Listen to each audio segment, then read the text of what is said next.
Hello বন্ধুরা, welcome back to my channel. তো যারা নতুন দেখতেছো আমার ভিডিওগুলো তাদেরকে আরও বেশি করে ওয়েলকাম।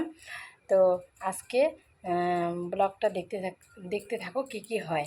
আমরা বিকেলবেলা তিন যা মিলে কি কাজ করলাম, তো ব্লগটাতে আজকে এটাই শেয়ার করলাম। তো আমাদের ভিডিওগুলো যদি তোমাদের ভালো লাগে বন্ধুরা, তো অবশ্যই লাইক কমেন্ট শেয়ার করবে।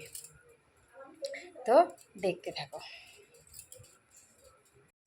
তো এই যে দেখতে পাচ্ছ আমার ছোটো যা কিন্তু আজকে ধান সকালবেলা ভিজিয়ে রাখছিল। তো এখন সকালবেলা ভিজিয়ে রাখার পর তারপরে বিকেলবেলা খাওয়া দাওয়া করে ধান হাঁড়িতে করে সিদ্ধ করতেছে। তো আমরা তো এইভাবে ধান সিদ্ধ করি। আমাদের গরু আছে তো অনেকগুলা, তা গরুগুলা পোয়ালগুলা খায় না, বেশি নষ্ট করে ফেলে। তা ওগুলা আবার কেন নষ্ট হয়, আমরা ওগুলো দিয়ে ধান সিদ্ধ করে নিই।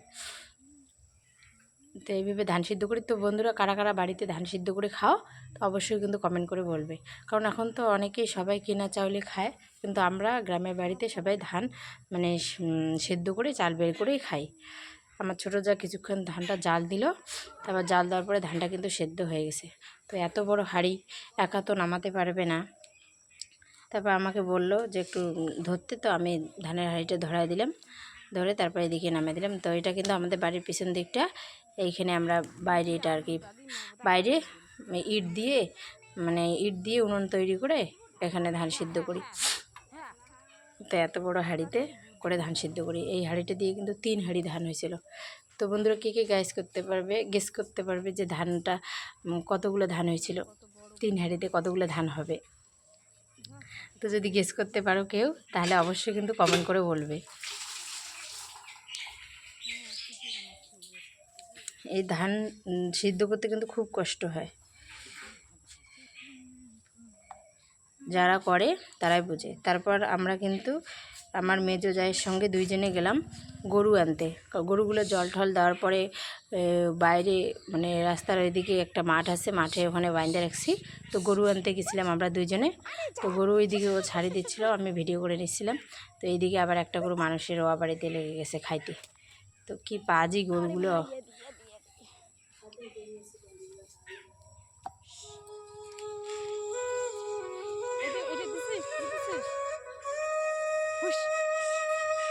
দেখতো ভাই সবাই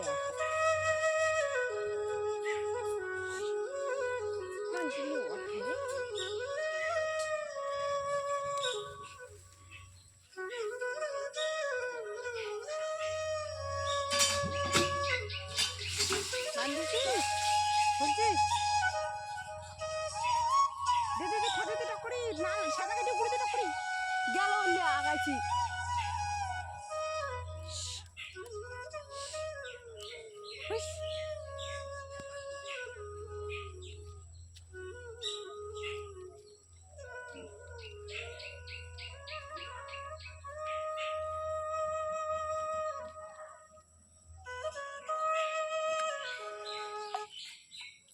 তো বন্ধুরা পরে বাড়িতে গরুগুলো নিয়ে গেলাম। তো এখানেই আমি শেষ করলাম।